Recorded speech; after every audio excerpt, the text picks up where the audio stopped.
This is November 26th, 2024, and on the hot seat for both sides of the mic today we have Kip Garvey, uh, originally East Coast, now West Coast for many years. Hi, Kip. Welcome to our crazy show here. Yeah, okay. Good All to be right. here. Good to see all these smiling faces. Yes, yes. There's a few people here I do not know, but that's okay. Let's see. I got my recording going. That's great. So I normally start these things out with some uh, very important questions. If you've ever watched, you know what I'm going to do. I think the first question would be, how many tubes were in your first amplifier? You know, I should know the answer to that because when we used to cross over into Canada at the Kingston crossing, they made me take the tubes out. No, Had- really? yeah, out of my, the old HP 95 amplifier. Yeah. It was had tubes in it, so they didn't want me to sell it over there, so they made me take the tubes out, and I had to leave the tubes with customs and then pick them Wow. up on the way back. I'll be darned. I never had that happen. Oh, that happened to me. Well, it don't No. happen to me. I should say that happened to me once. Another time, they told me that I could take, with the record case, I had a full record case full of 45 RPM records. And they said, well, we're just going to listen. Well, how long is your session over there with your friends? And I said, I don't know, it's about an hour and a half, maybe. They said, well, then let's see, each of those 45 RPM records plays for 4 minutes. They did the math and let me take like 25 records. Oh my gosh. Yeah. That's wild. Didn't Yeah. know about that. I know one of the times I went up and 6 o'clock on a Sunday morning and they brought in the head guy with his three-piece suit on and everything. And he opens up this big monster book on his desk and he goes through it alphabetically and he goes to the S's for square dance caller. And he goes right from the beginning. And he gets down to seals and he says, do you have any animals in your act? I said, no.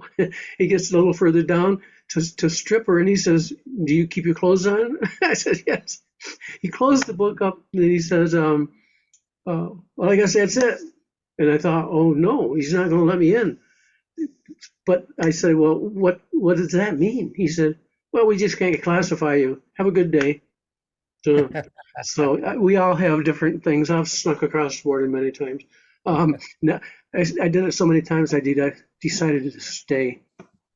Yeah. Um, Another very important question is the name Kip.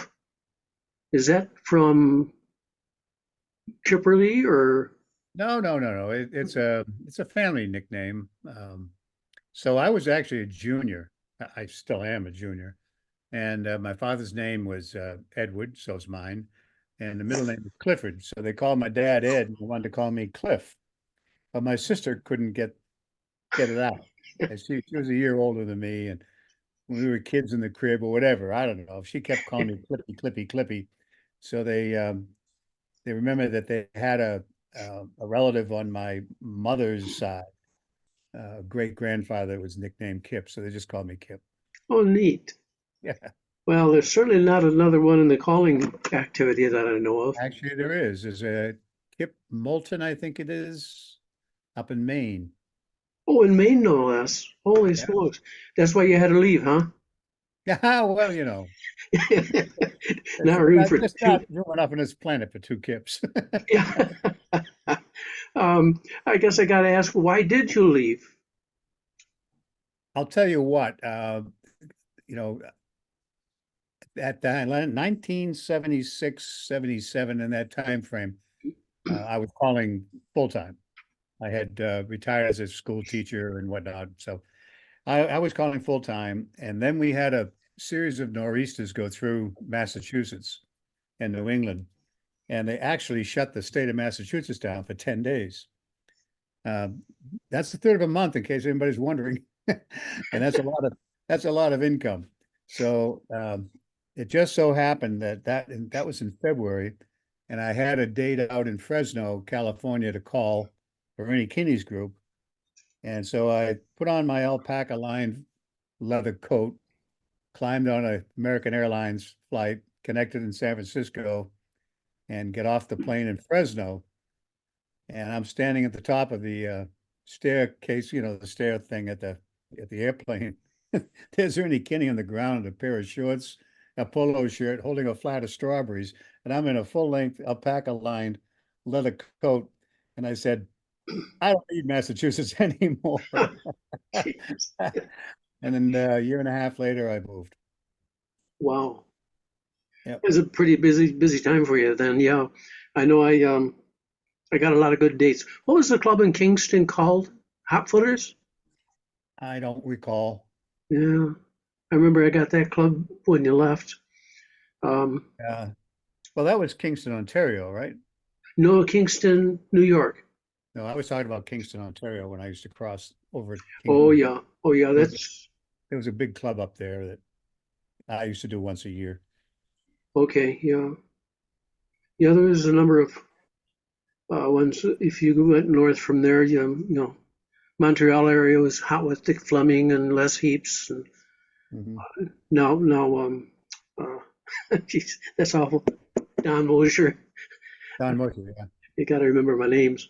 Oh Don Moshe was in one of the college clinic that I did up in Montreal when he was starting calling, and well, now she's Ann Ublaka. She was in a call clinic that I did in Toronto when she was starting to call. yeah, yeah. Ah, well, the first time I remember dancing to you was at Ponderosa Hall, and What was the name of that guy that ran that hall? He owned it. Roland Downs. Roland Downs. Yeah, Yeah, Roland. yeah. And here's Was he this young tall? guy.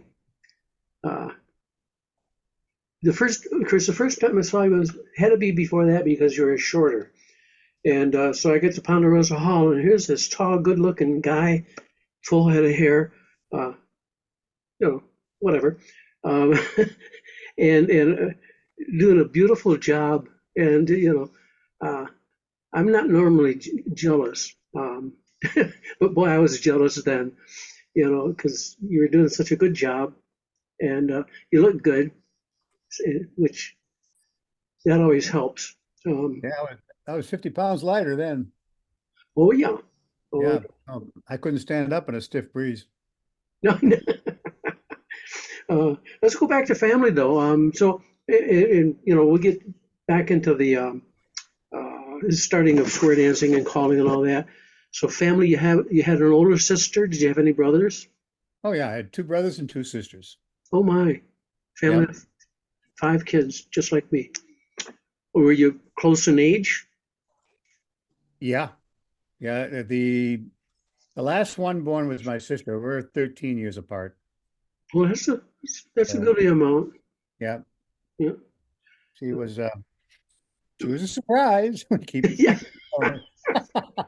I guess it's, I guess my brother and sister that younger than me, Every that was a time we have a surprise. family outing and she comes in the room, we go, surprise. Yeah. Oh, Lordy. Um, so did your family square dance at all, or? My parents did. Okay, Yeah. so that's kind Yeah. of how you got into it. My right, right. My mom and dad, let's see, I was 10 years old when they would take me to their beginning lessons. Hmm. And the caller was Paul Pratt. He was out of Massachusetts. And in those days, we danced at the Punch at High School in Andover. The club was sponsored by Raytheon Corporations, and the name of the club was Rocketeers. And the beginner class was 65 squares. They had 65 squares in the beginner class. Wow. After about the third night, they decided that they just didn't want the kids there. And you got to look at the time frame too. And that was all, that was only 10 years after the war or so. So they basically felt like this was a chance for mom and dad to get out and do their thing together. So they didn't really want the kids around. And so we ended up, all of the kids who were there, and there were only, what, 9 or 10 of us, I think, ended up going over to Andover, where there was a caller who was learning how to call. His name was Bob. Think of it in a minute. Anyway, in the basement of his girlfriend's home is where we danced. We learned how to dance, actually. Wow. That was what I was 10 and a half, 11 years old, 12 years old. And I guess when I was 12, 13, that was the time frame. He got drafted. So that was, you know, the height of Vietnam. So he got drafted. And we just showed up to dance one Sunday afternoon and he wasn't there. And they apologized. He was going to send us home. And I said, well, did he leave his equipment? Yeah. How about some records? Yeah. Well, let's go dance. So I figured I'd do the calling. Talk about talk about a wake-up call. I was not ready to do that at all. I had men boxing the night with men. It was a mess. Oh Yeah, man. it was pretty bad, but that blossomed into one of the largest teen clubs in Andover, called the Twilight Twirlers, and we would dance on Sunday afternoons over the Andover Grange, and we had 20 squares, kids. Parents Good. would drop the kids off, and I'd babysit them for 2 hours. Wow. The audacity of a 12-year-old, you know. Yeah, yeah, exactly. Sure. It's kind of like being an actor, you know. Can you ride a horse? Sure. Then you have to Yeah, well, go. Then you gotta go find a horse, find a teacher. Yeah. what could go wrong? Yeah, yeah, right. I've got to write that down. Just a minute. What could go wrong? I'm always looking for uh, an epitaph or the name of my autobiography, which leads me to another question. Then, if you were, I shouldn't say if, when you finish your autobiography, what is the title going to be? You can't use what could go wrong. I have thought about writing an autobiography, but then I thought of how much damage it would do. Yeah, well, let's not go there because I remember Collar Lab in 1979 when you were there in Florida. There's That's right. between you and Jerry Haig, we had quite a time. Um, not gonna go there. Uh, No, no, no, that was Miami. Yeah. yeah, yeah, yeah. We watched out the window from one of the restaurants. Jerry Haig getting accosted by a streetwalker, and Jerry didn't know what was going on. I I didn't see it that way. I thought he was trying to talk her down at what was his name? This is going out on YouTube, you know. Yeah. Oh well, we'll not do that anymore. So you got to calling, and you went out to the West Coast. Um, so who would be your mentors when you got? Probably number one would be Frankie Lane. No kidding. Yeah. Frank Frank Frank Lane, Bob Van Antwerp. Um, they were truly the two guys that I blended those styles together. If I did any blending at all of styles, we're always taught in those days, don't try to mimic anybody, don't try to be like anybody, just be yourself. Good. Um, I heard that advice over and over and over again, and that's horse crap. Um, because you need to start somewhere. So you need to pick somebody that you really enjoy their style, and you try to call like they call, and then you add in the ingredients from somebody else. And after you've added ingredients from different types of callers with different styles, then your own style comes out. And I've seen that happen with a lot of guys. Jerry Story and I started at the same time, and Mike Callahan and I Oh, were Mike Callahan upstate New York. oh yeah, good friend of mine. Uh, Yeah. yeah, he and I started at the same time, and we were all given that caution, that big red flag. Don't try to copy anybody because the best you're going to be is second best. But Oh, Frank Lane was, I loved Frank Lane because he was the only caller around that had really developed voice inflection and intonation. And it was a pleasure to listen to him call. He could put you to sleep almost with his calling. It was so rhythmically intonated. It would go up and down. And he'd be able to hit the the right tones at the right time, stressing the calls. And Van Antwerp was a master of rhythm. Hmm. He and syncopation. And in those days, there weren't very many callers that did any kind of syncopation at all. So I picked up the syncopation traits from Van Antwerp and the vocal intonations from Frank Lane. Well, um, trying to think of Jones, Dick Jones. Yeah, I thought Dick was similar to Frank in that way, using his voice many, many different ways. He was not really a great singer, but he could sing greatly. You know, Oh yeah, he could present. He yeah. was a presenter. I mean, I don't know if I've told you the story about Bay, and that wasn't Bay Pot Pond. It was uh, Howard Hoag's Square Acres in Oh, Massachusetts when Dick was calling, and Hoagie, Howard Hoag, the guy who owned the place. This was a big old barn that was built on a slope on the side of a hill. So part of the barn was supported by 4x4s, and it was one of those deals where I don't think there was a building inspector within 300 miles. So he was just putting this stuff together on his own. And in comes Dick Jones. The hall would be full at about 45 squares, and this was packed. It was more than 45 squares. And Dick had him doing Alaman Left and Alamo style. And in Dick's impeccable way, he had that floor moving in perfect rhythm. So when they stomped down in that balance for the Alamo style and back up again, the whole floor would go down and come back. And I was watching it in amazement. His style was so terrific. And then all of a sudden I see Howard Hoag and a bunch of his buddies running out with 4x4 out the front door. And they ran around the corner of the hall that was highest to off the ground. They're jacking it up. Gee. Okay. Yeah, that was quite a story. But Dick and I worked. Dick used to run weekends up in the Catskills, and I did a lot of weekends with Dick and Artie Jones. Yeah. Ran into a character from North Carolina. Harry Lackey was his name. Oh, yeah. Good caller, really, really fine caller. And I was young, and and he and Dick Jones and I were doing this weekend up in the Catskills, and I don't know. I had pretty good control of the floor, and these guys were murmuring in the background about this kid. Jesus Christ, we shouldn't let kids in this business.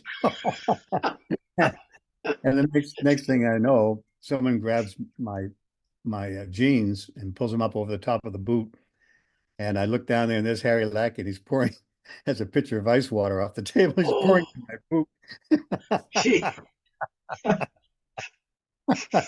Oh, He's, man. this ought to cool him down. Yeah. Right.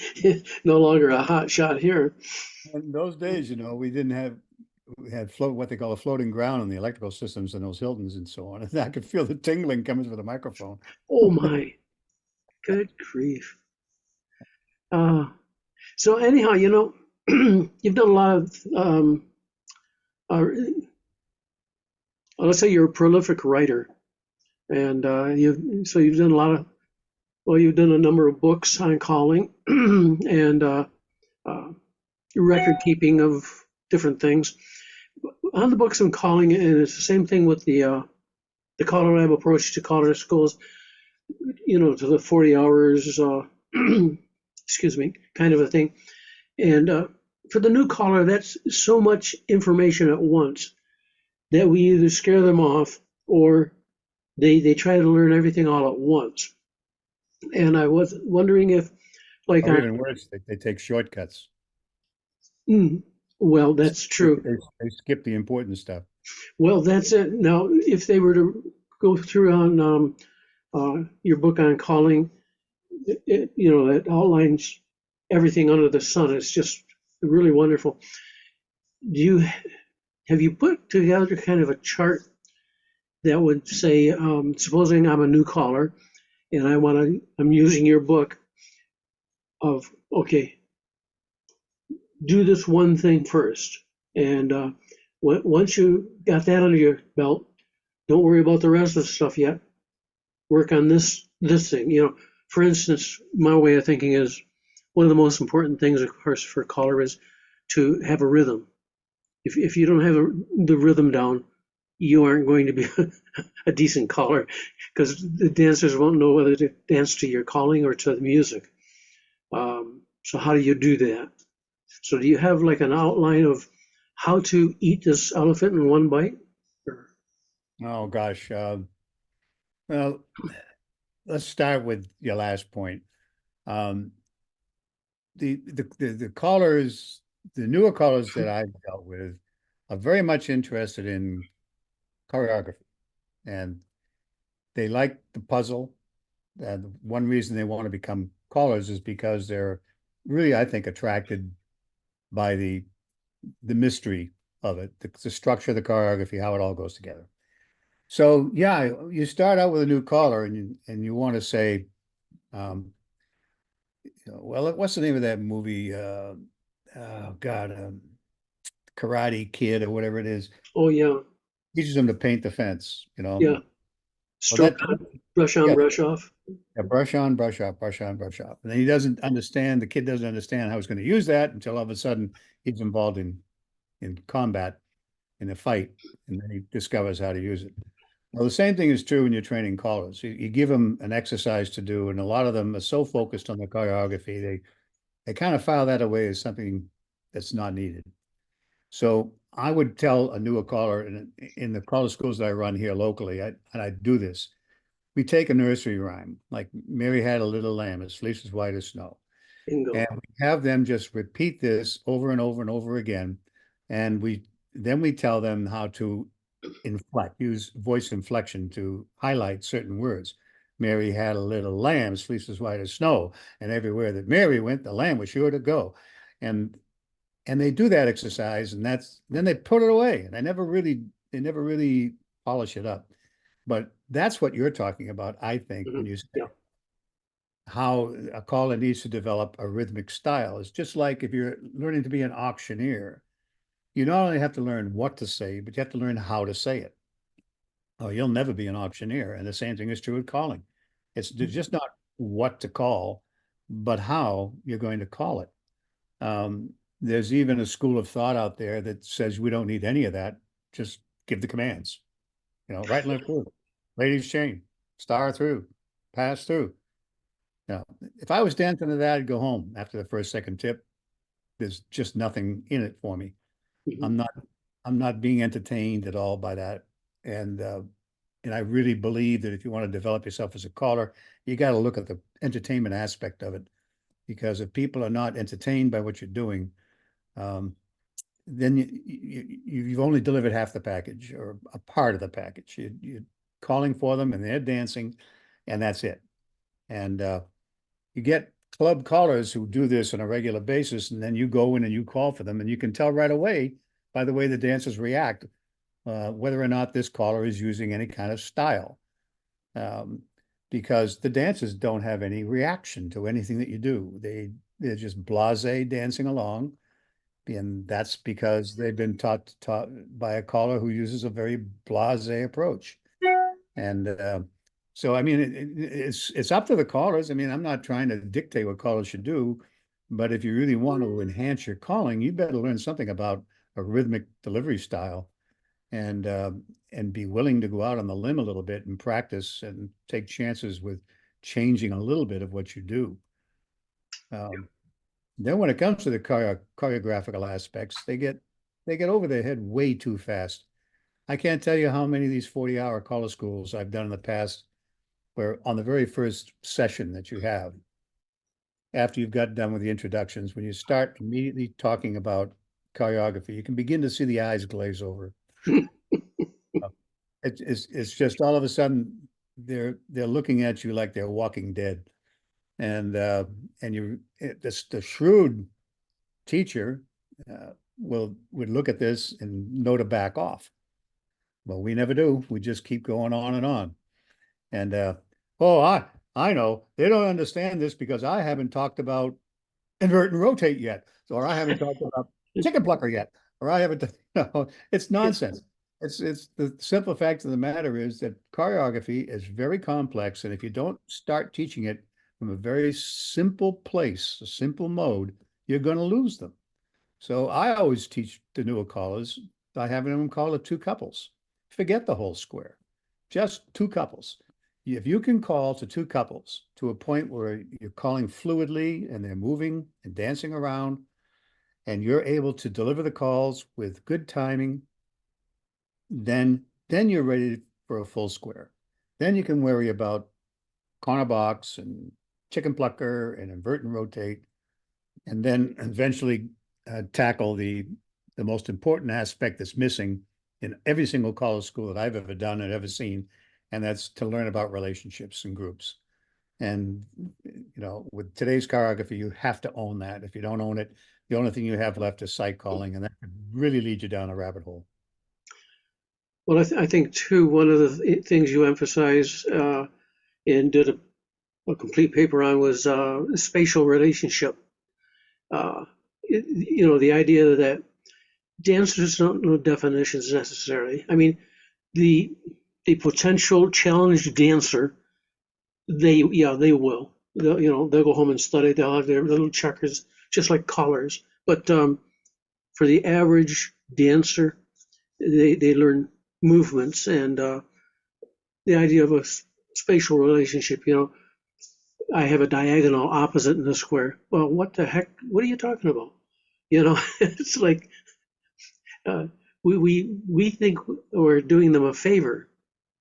And if any of you haven't read Kip's paper on spatial relationships, I would advise it. It's a really good one. Have you anything to add to that, Kip? That paper is basically written for dancers too. The callers should probably read it to understand that newer dancers do not develop a spatial relationship at all for quite some time.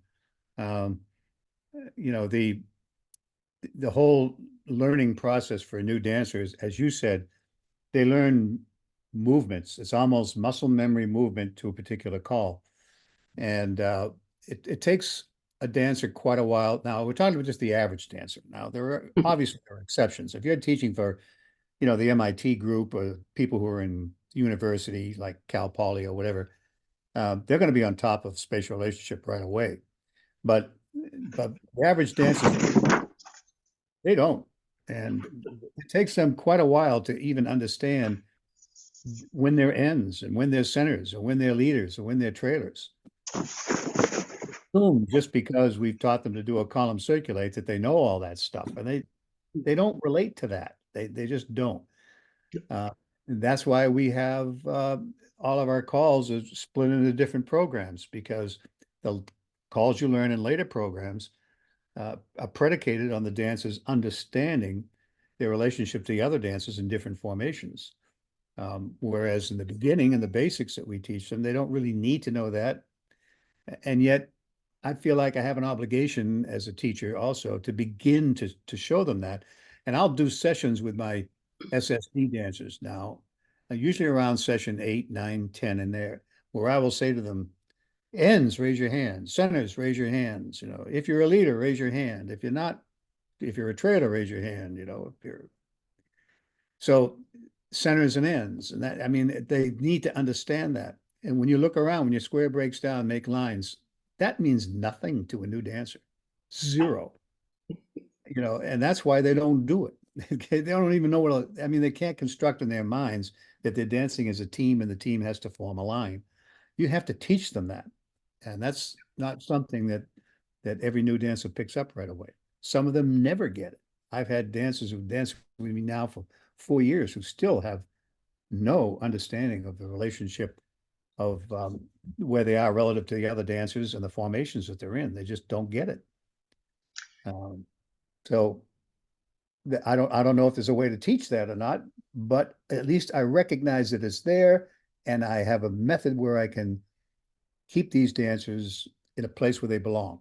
They belong in the very elementary mainstream arena, and and they belong there until they get very, very proficient. They probably will not get very proficient, but they will get proficient enough.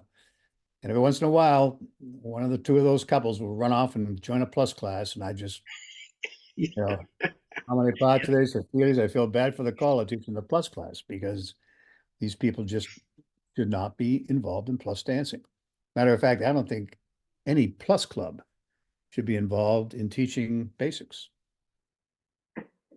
Hmm. Well, it's funny because dancers do get kind of used to the patterns, and of course, if we don't vary these patterns, they're going to think that certain calls always start with this and end with that. Um, like you can't spin the top unless you swing through first. And uh, last week I'm doing fun nights on Mondays through December until I start class up again in January. And so I had head ladies chain, side ladies chain, head ladies chain, back and forth. And one of the stores in the back of the hall there, I had called head ladies chain, and immediately the side ladies did it too. And so I look back and say, what are you doing back there? Did you hear me say side ladies chain? And one of the ladies says, no, but we were getting bored. Got a good response, so I'm happy about that group. But um, yeah, yeah. One of my first questions to a caller of up to 5 years or so is, when was the last time you called spin the top swing through? Or just plain old spin the top and the boys run, or something different. If you say head spin the top, you know what you're going to get. Most clubs, they're going to be like, what? They will do any other call in the world, but they won't spin the top. Um, so let's get off of this serious calling business for a bit. Well, who was your first kiss other than your mother? What? Who's my first kiss? Yeah, do you remember who she was? Her name was Blackie. It was a mixed breed dog that I owned when I was, Oh, jeez.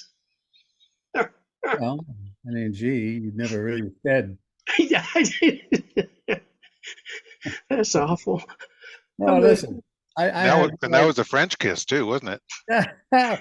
well, from the dog, yeah. yeah, yeah. Too much tongue. Ay, ay, ay. I don't know. There God, are so many.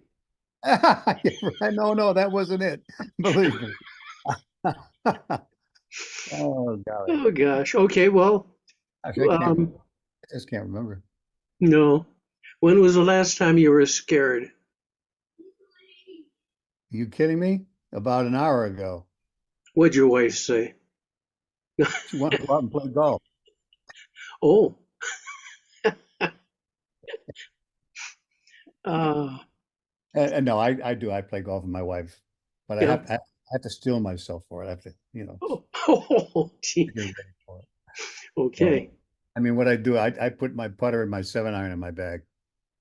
Go out and play. Uh, I quit. I quit that golfing stuff pretty quickly because I could never get my head around that lopsided piece of wood hitting a ball. Give me a bat, and I'll hit that thing anywhere you want me to. But did you ever call it Rockies Recreation area upstate New York? I don't think so. No. Yeah, I don't remember because well, I Uh, wasn't there for about 15 years of its existence. I ran it for a number of years. And that's where I got really good at driving. I could hit those signs, no problem. I never played golf after that, though. So I don't know if I would be any good, but I can't putt. Anyhow, what characteristic? Yeah. Caller's girl's favorite call. Do you have a favorite call? I don't know. I like Ferris wheel. Ferris wheel, Yeah. my favorite. Okay, Don will be happy about that. He's over in Austria right now. Maybe he's on his way back. I don't know. And flutter wheel. I like flutter wheel too. Yeah, flutter wheel's a fun one.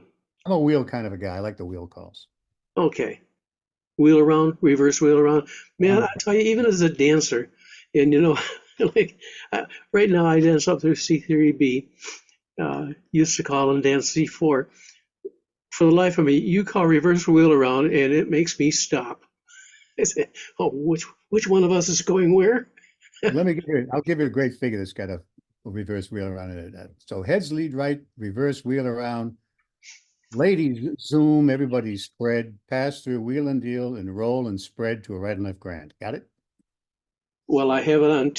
I've got it recorded, so I'm going to use it. Yes. Um, by the way, if any of you want some really strange choreography, that's plenty doable by basics, talk to Brian Hotchkiss, Australia. He has some of the weirdest stuff that you can do no matter what. Uh, I'm going to be using some of that stuff because it's so logical and simple, and you don't have to think. And the dancers will be 100% successful, which that's that's what I like. So you appear to me, Kip, to be a teacher, um, like a natural born teacher. We think there's some people that are natural born, but what was it you taught in school? Well, just to clarify, I was naturally born. Parsing sentences is yes. When I taught high school for 7 years, a little over 7 years, and I taught the business subjects. So the freshmen I would teach basic business to, and I taught typing, but my specialty was data processing.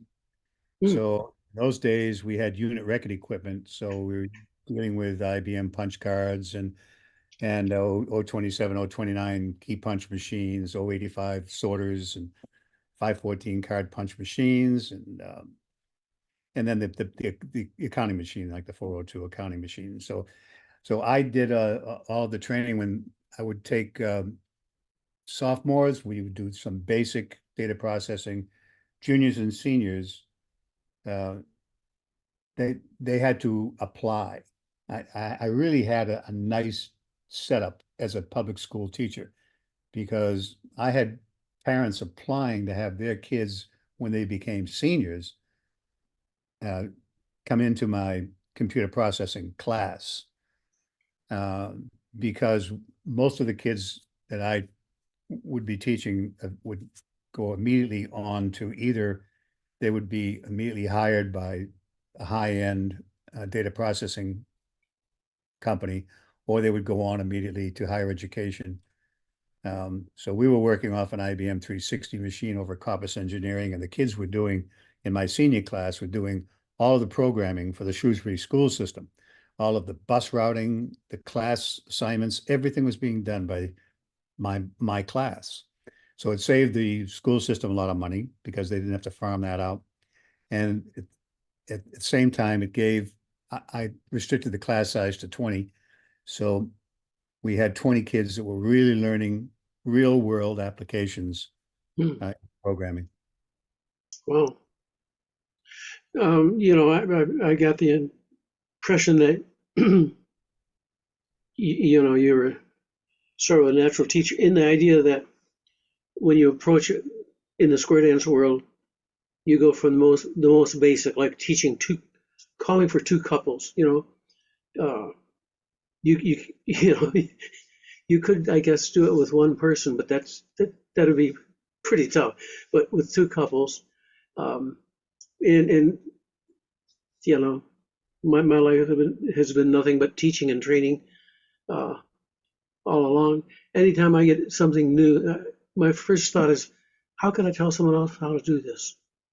Um, and what's the most basic start? And many times I'll ask at a college, like, how many basics are there really? Well, there's three or four. Go forward, go backward, go sideways, turn around. Those are basics. Uh, all of our movements are combinations of those basic type things. And your approach looks like that quite a bit. Um, so, what do you have a favorite car? A favorite car? Yeah. Yeah, I have a Lexus. Um, and I really like it a lot. That's what you asked. Okay. That brings me on to the did you ever questions. I've got to get my did you ever questions. Uh, ever ride a motorcycle? Oh, yeah. All the time I was hired, I was working for Hewlett Packard. I lived in Fremont, and Hewlett Packard was about the Cupertino office where I worked on off of Wolf Street. Was down in Santa Clara, and so I went out. I had a friend that was in. He used to fly radio controlled airplanes with me, um, competition stuff, and he was a motorcycle cop in San Francisco. And so he said, if you're going to get yourself a motorcycle, he said, buy one from the police if you can. He said, but don't, he said, every one of the desk sergeants that work at the motorcycle divisions have their own bike, and they don't go through the same training as the regular guys do, because with regular guys burn those bikes up pretty bad. And they got to learn how to drop them. They got to physically drop the bikes and that type of thing. You don't want those, but you want the desk sergeant's bike. So I found out that city of Novato had voted, the city council had voted to go from Harley Davidsons over to BMWs. So I contacted the sergeant over there and bought his bike. They had just delivered a brand new fleet of Harleys when the city council made this decision, typical small city stuff, you know. So they were turning the bikes back into Harley. And I said, how about you sell me that bike? Because they had a chance to buy the bikes. So he bought the bike and then he sold it to me for $9,000. So that was a Harley Road King. I mean, it had like 300 miles on it. And they had to strip all of the police stuff off of it. Then I got that bike. And I I don't know. Everything I ever touch is a learning experience for me. So I just had to learn how to take that whole bike apart.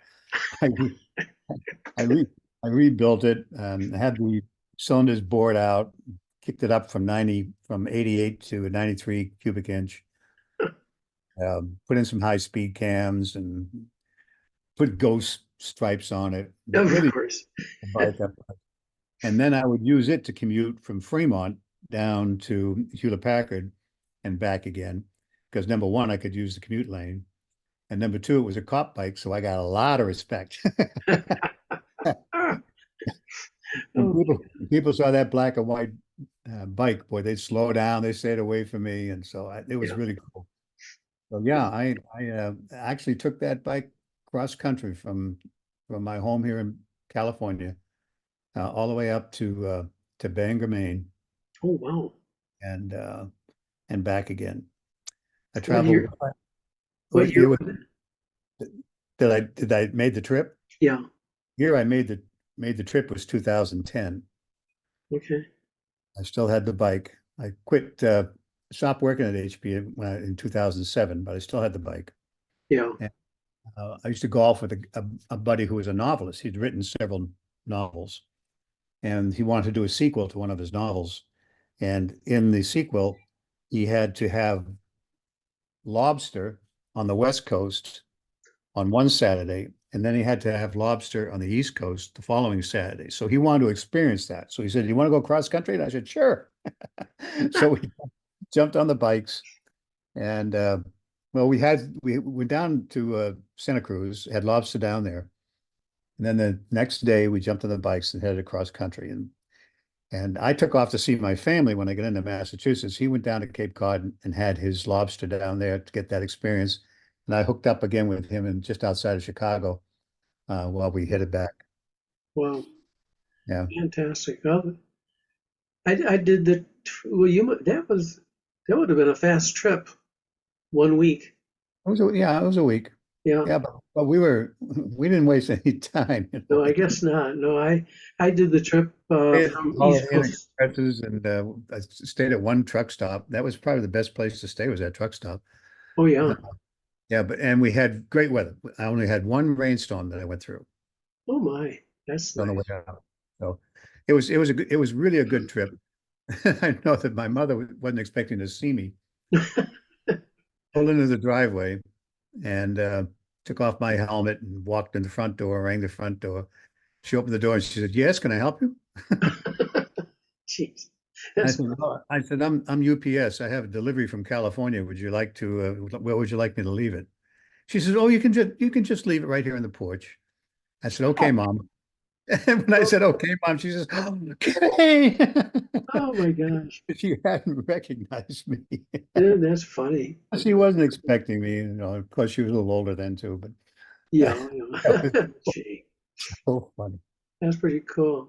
Yeah, I did the trip the other way, from New York to the West Coast and back, in '65 on a BMW. Uh, Talk about being young and stupid, thinking we can do anything. I think I had like $100 in my pocket, a tarp, and a sleeping bag, and some clothes. And 3 weeks on the road, back and forth. Uh, which was kind of fun. But it's funny you said about the cops' motorcycles because my dad trained and uh, did the repairs on the Monroe County Sheriff's Department outside of Rochester. Well, in Rochester, actually, New York. And he was also responsible for buying the new bikes and disposing the old bikes. And he took care of these things like they were his babies. So Mhm. I got a 1959 Harley. The last year they didn't have the electric starts, and what a beautiful bike that was. So similar backgrounds there. Have you ever jumped out of an airplane? Yes, I have several times. Several times. Mhm. Oh, and what's the backstory on that? There's no backstory to it. I was just crazy enough to jump out of an airplane, and so I mean, I wanted to skydive. No Um, kidding. Oh my gosh. well, I was I still am a private pilot. I'm not current, but I was flying since I was a kid. I learned how to fly in a J3 Cub. Oh my gosh. Yeah, and I love flying, so skydiving was just part of it. I never thought of that. I'm too a private pilot, and I worked in the aerospace industry with Bombardier and Spar Aerospace, but I never thought about jumping out of that airplane. I'll tell you. Oh my. Um, did you ever do any trips with a plane? You People- mean like cross country with a with an Yeah, airplane? yeah. Nothing serious. I when I went out to Fremont, I re-upped and got myself current again, new medical and all that. And Hmm. I would fly down to Burbank all the time to call down there in Southern California. It's down near LA, San Fernando Valley. And I would also fly to Vegas and call some dances there. Fly over to Idaho, Boise, but nothing more than that. Always wanted to do Oshkosh. Oh yeah, I did it. Always wanted to fly into Oshkosh, and I watch Oshkosh every single year. I watch Yeah. every movie I can on YouTube. Did And you ever listen to? we were Did you there, and ever it was listen? oh, huh? Did you ever listen to the tapes of the tower Oh calling yeah, people? air Yeah, traffic control. yeah. Yeah, I listen to them. You can actually pick them up on radio here Oh, you locally. And can. oh yeah. Oh, They stream that stuff. oh, well, way back Yeah. 30. Yeah, it would have been 30 years ago that I went and I got the tapes from what is it, Scotty's or Sporty's or something. And uh, it's funny to listen to these things, guys, because um, he says, all I want to know is the color and type airplane you got. Hmm. And Rock your follow. wings. Rock your wings. Hey, Mooney, rock your wings. Okay, Mooney, I want you on the 3020 on the left. I want you on the yellow spot. Yellow spot, please. And then pull off directly behind him. And you'll be following him. I mean, they just go on and on and on. Oh And Lord, yeah, I've learned is the pilots are restricted from saying anything back to air yeah. traffic. Oh Air Lord, traffic control, they're bringing in multiple airplanes on two parallel runways, and they've got these huge yellow, they got circles. They got a green, a red, and a yellow circle painted on the runway where they want these airplanes to touch down. And every pilot is given which runway, what spot, colored spot they're going to move down, and then they have to pull off. And the planes are coming in. If you've ever seen the videos, oh it's yeah. a Yeah, it looks like LA at 5 p.m. These planes are coming in both sides, and they're not just propeller airplanes. Some of them are jets Oh coming at yeah. the same time. So I I mean, watched a Rutan, one of his little rocket ships take off, leaving there. He goes about 50 feet down the runway and then right straight up in the air. And it's like, holy smokes. Yeah, we went there about 3 years ago and we spent the week there. And you talk about millions of people that attend this thing. Um, then we went the next week down to Middlefield, Ohio, to the hot air balloon championships, and he got married in a hot air balloon. Um, have you ever been in a hot air balloon? yes, I Yep. am. You know, Getting married in a well, hot we air. were well, we were both pilots, and There's something oxymoronic about that. I can't quite put my finger on it. well, we met in ground school, and so we thought, well, it should be aviation related, but we couldn't see getting married in a Cessna 150. It's just not room for the judge. Um, so they were doing wedding in flight. So I called down. I said, "Do you have somebody already lined up?" And they said, "No, send us a biography." I did. They said, "Come on down. Our nickel."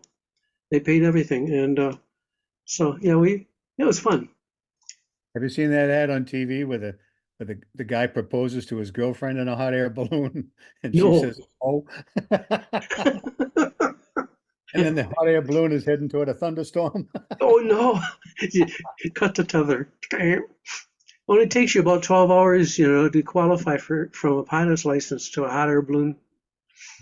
Uh, Anyhow, it's all money. It's a lot of money. Scuba dive. You must have scuba dived then. I scuba dived because I was a water safety instructor for a number of years when I was in high school and college. Oh my. Okay. Uh, I had to, I had to have use of a scuba gear. I had to be certified with scuba diving gear because I did at one point have to go in after looking for a young child that had dropped off of a raft. They were pushing a raft out to deep water in the beginning of the season at Stevens Pond, and this kid didn't show up and come home that night. So we had to go out the next morning and throw on the gear and dive, look for him. Wow. That's not good. Yeah. Oh, I'm on that one here. Yes. Did you ever work in a factory? Who hasn't worked in a factory? A lot of these people. I'm surprised. Oh yeah, I worked in a factory. Yeah, I worked in a shoe factory when I was actually when I was still in high school. I worked in a shoe factory, and I worked in plastics. God, it was in the same mill, but it was just a different company. Extrusion and Yeah, plastic extrusion and that type of thing. Is at the wood mills over there on right next to the Merrimack River in oh yeah. Lawrence, Massachusetts. Okay. Yeah. Um, have you been in the armed forces? No, they wouldn't take me. Oh, now we're gonna find bad feet. Sorry, Dave. No, no, no, it was bad eyes, believe it or not. No When I kidding. Huh. yeah, when I was a kid, I got I was up in a tree house, some other kid's tree house, and he didn't think I belonged there, so he took a slingshot and started shooting BBs up at me, Oh and I my. caught one in my left eye. Almost lost my vision in the left eye, but the damage was just in the iris, so it looks like I have two pupils in my left eye, and that bothered even though it was the height of Vietnam, that bothered the eye doctor, Huh. and they didn't want to have to be. I guess they didn't want to have to take care of my eye for the rest of my life, so they just flat out turned me down. It was a full bus. It was a yellow school bus with 44 kids in it, my age, that headed down to the um, in Boston, the naval, not the Naval Air Station, but the Navy shipyard in Boston for the physicals. And 43 of those guys ended up heading down to Jersey, and I ended up going back to Lawrence. They wouldn't take me. Huh. I'm surprised that you would pass the I part of the medical for flying then. I had, I had, I've always had 20/25 vision. Huh. And I still have, because I just had a check last week, still have 20/25. Oh, And the 20 is in my left eye, the one that was oh damaged by the, my. yeah, So, because I had gone after that, I had gone down to the South Weymouth Naval Air Station because I wanted to be a pilot. And I figured, what the hell, the Army never talks to the Navy anyway. So yeah. I go down there and I apply, and they give me a physical and they think everything's fine, except my vision is 20/25. So they did everything to try to massage my right eye down and that type of thing to get the vision down. Couldn't do it. So they came back and they said, well, we could take as a navigator. How about a bombardier? You could be a bombardier. I said, no, I want to be the pilot. If I can't be the pilot, I'm not. Oh man. I don't know if you would have wanted to be in Vietnam. That was pretty messy conflict. It's amazing there was any piece of land left there. I was on Guam for a couple of years, and the B-52s that would take off, with 3-minute spacing, and just one after the other for hours, and go drop bombs and come back. You think, what's left over there? But apparently something. How about horse riding?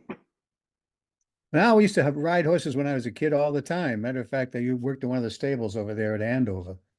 And on Saturdays, when the general public would come in to just ride a horses and do a little trail riding. Yeah, that's why I've ridden horses. I never owned one, but Yeah. I, I worked at that place because I didn't have enough money to afford to, rent a Mhm. horse. That's what they did. Uh, But yeah, did you ever wish you were taller or shorter?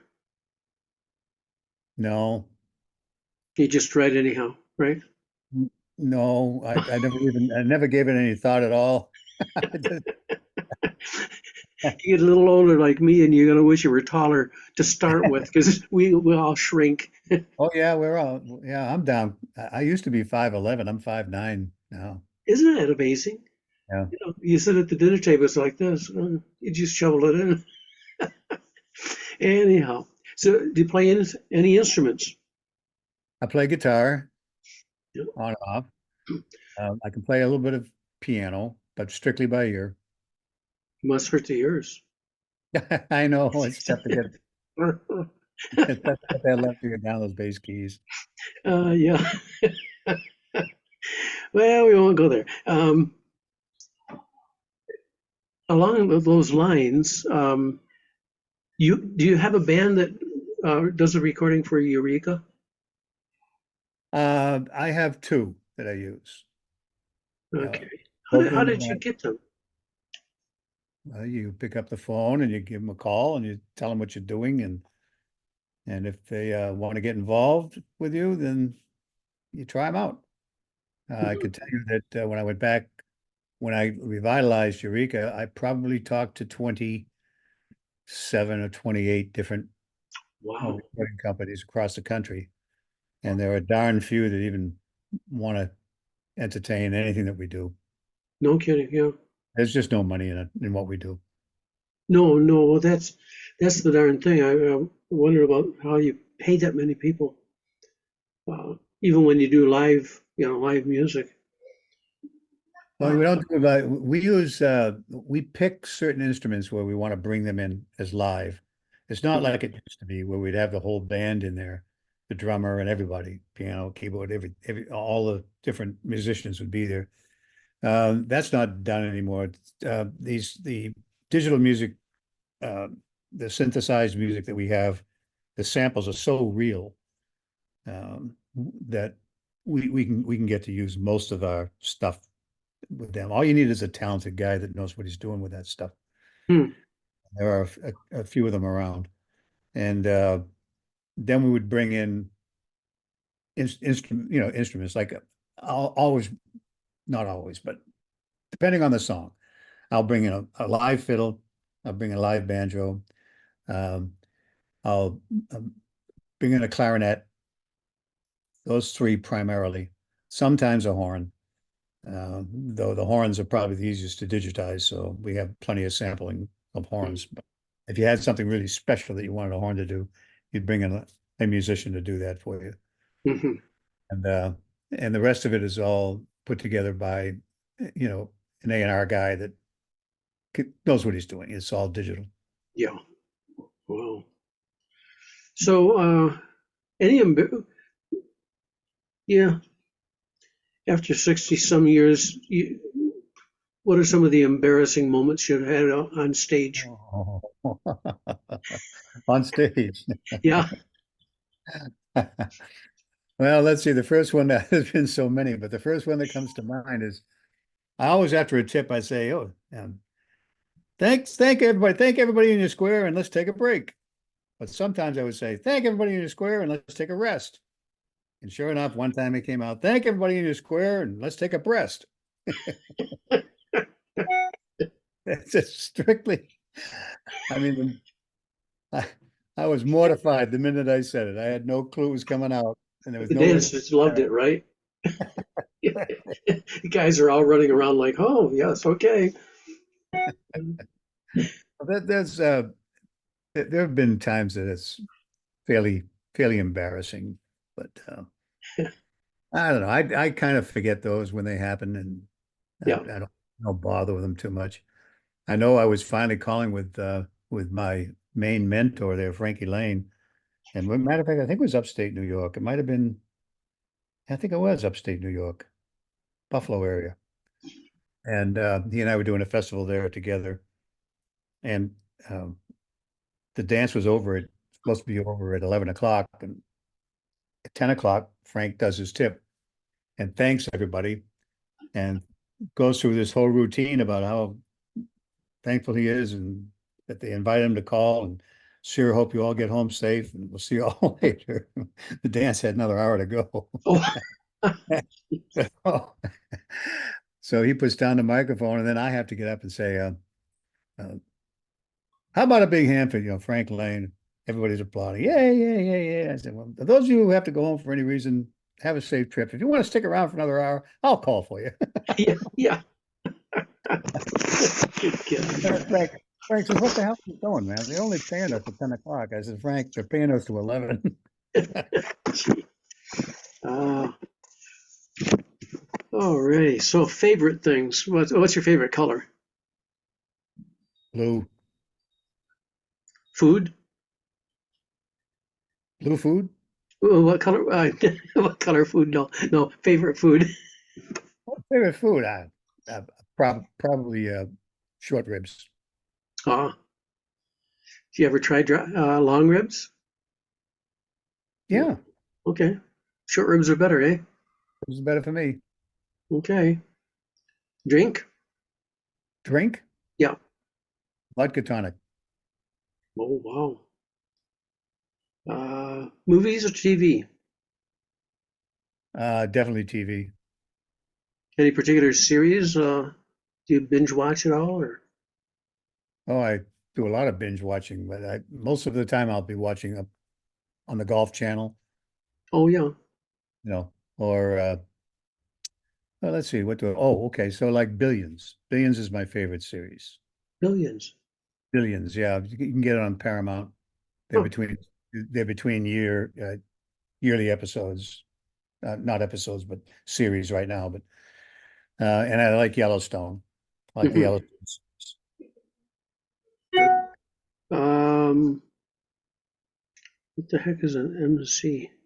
Oh, yeah. Boating, canoes, power boats, sailboats. All of the above. Wow.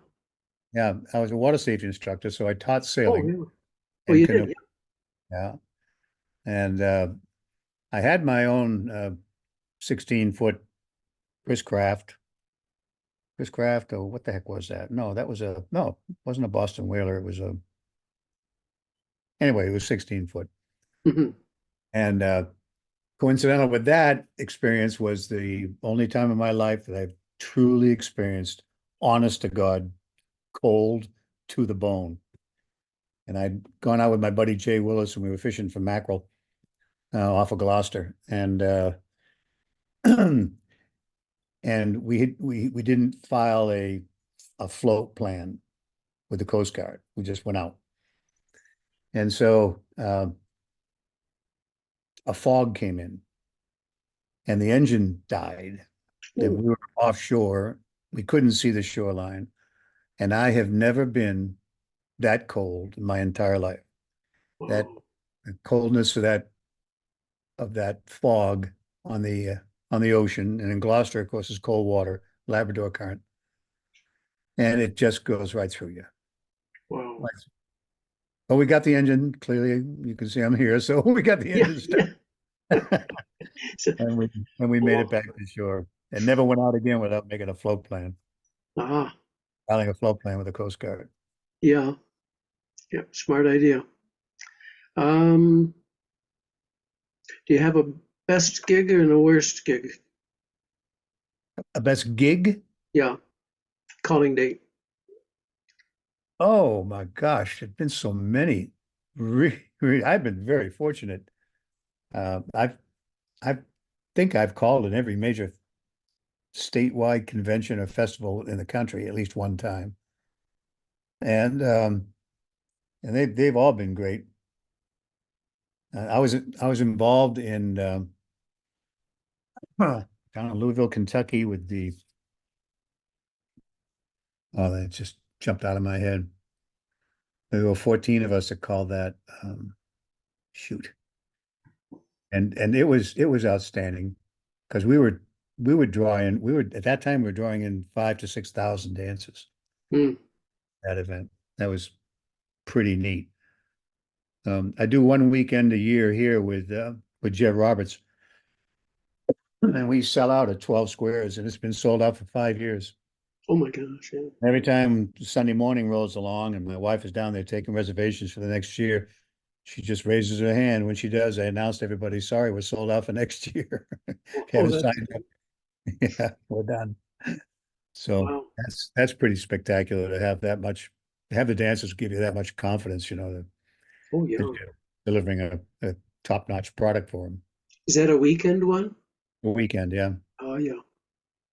Yeah, we call it Power Plus. It's and what we do is we build on how the plus calls developed out of mainstream, and the types of movements in mainstream that the dancers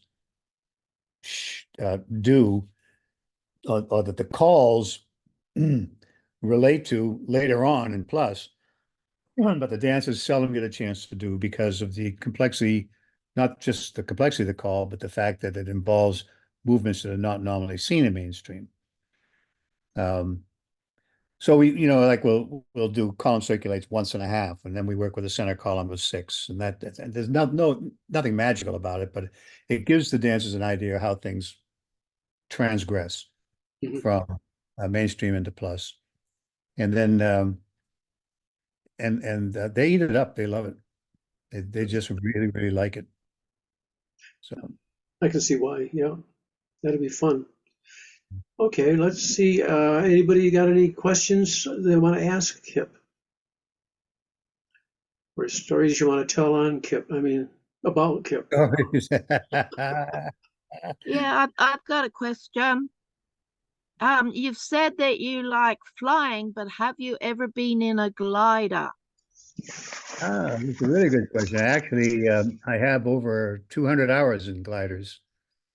When I was again in college, I I trained. I have that notch on my pilot license as well. So I was flying gliders when I was in college. Gliders are super. They're great fun. It's Yeah, like it's like you're standing still and the world is passing underneath you. is it? Yeah. Yeah. I haven't done that. I think that'd be fun. Oh, it is. Yeah, It's, I've been in one, but I found that it was very, very noisy, and I expected it to be quiet, but it was just so noisy, and it was over water, and I was scared. oh, yeah. Well, you do. You hear that's all you hear is the wind. But the glider has to be very light, so they don't put any soundproofing into the glider like they do in the powered airplanes. And so, yeah, you hear the whistling of the wind, and that's what you hear. Well, Um, I know but Eileen from Australia, by the way, Kip.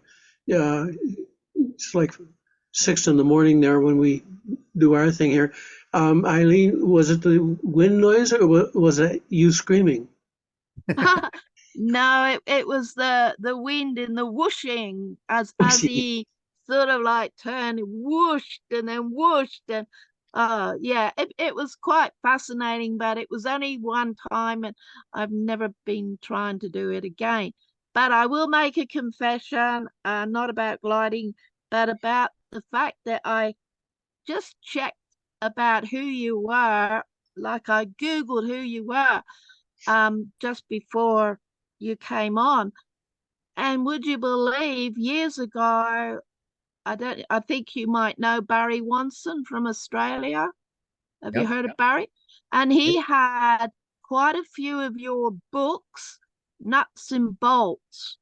And he encouraged me to buy one, but unfortunately, I did buy it, but unfortunately, I've never really read it properly. So now I'm going to have a look at it and see what I've been missing out on for the last several years. Yeah, I'm just a dancer who's interested in finding out more about where square dancing is all about. And I, I've been interested in what you've actually said today. And it's not 6 o'clock now, it's no, it's gone 9 o'clock now because your daylight saving has changed and ours has changed. So it's easier time for me at this time. Yeah. But I'm still in bed. Yeah. well, you look great, Eileen. That's why I'm not viewing because you'd hate the sight that you might see. Anyhow, it's been interesting and thank you very much. You bet. Very good. Brian, you must have some stories here. Yeah, I wanted to fling something Kip's way. Apparently there's going to be some blame coming your way there, Kip. Mostly because it turns out I'm going to be coming out of retirement. I'm going to go to Collar Lab this year, or I guess next year, as it were. And it's all due to the fact that I was in California in September, and you had me fill in for 2 of your dates. And it felt like wearing a very comfortable old shoe. It was wonderful, and so much fun indeed that I kind of decided that since my kids are old enough now to be able to hang out on their own at home without me babysitting them the whole time, I can go out and do weekends like I used to. So thanks to you, I will be coming out of retirement and getting back into some traveling calling again.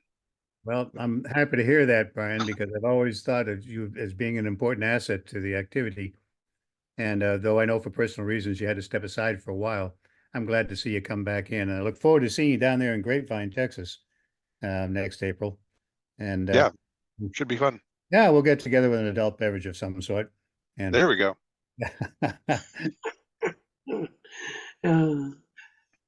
Daryl's on his way. See you.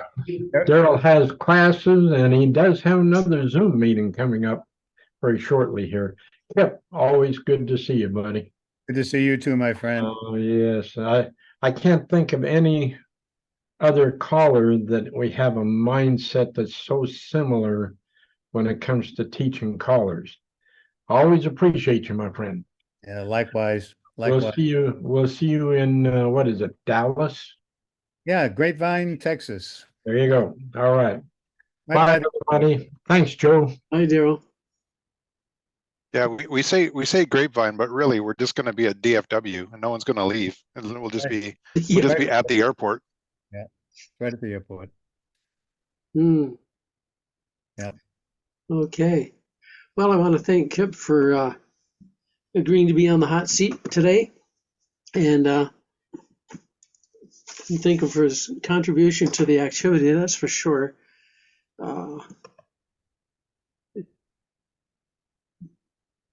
Guess we've got everybody here. That's good. Okay.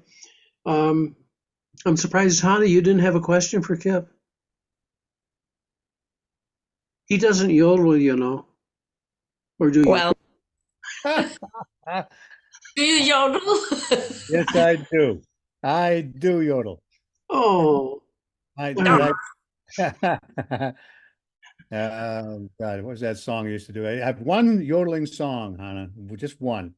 So you're you're How did you're, how you're did pretty, you're pretty how, safe. You actually can yodel. I pretend to yodel. uh, alrighty. Well, thanks everyone for joining in with Kip, and I don't have anybody lined up for the rest of the year. We'll start up again in January. I'll make sure you all get notices on that sort of a thing. All right, everybody, I As we apologize go. for being late, and I wish you all just a great holiday season. 2024 is going to be very exciting. We're all going to build our classes. They're going to be fantastic, and we're all going to refocus now. Get yourself down to the nitty gritty. Just teach people how to have fun.